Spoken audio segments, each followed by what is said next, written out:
எவ்வளோங்க தக்காளி kilo? 1 kilo 50 ரூபாய். அட கடவுளே. வெங்காயம் 1 கிலோ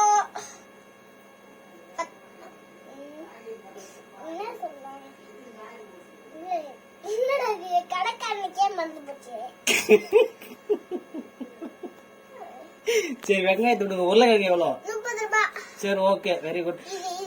இது 30 ரூபாய். சரி வெங்காயத்துல ஒரு 1/2 கிலோ, தக்காளில ஒரு 1/2 கிலோ, எல்லாத்துலயும் ஒரு 1/2 கிலோ போடுங்க.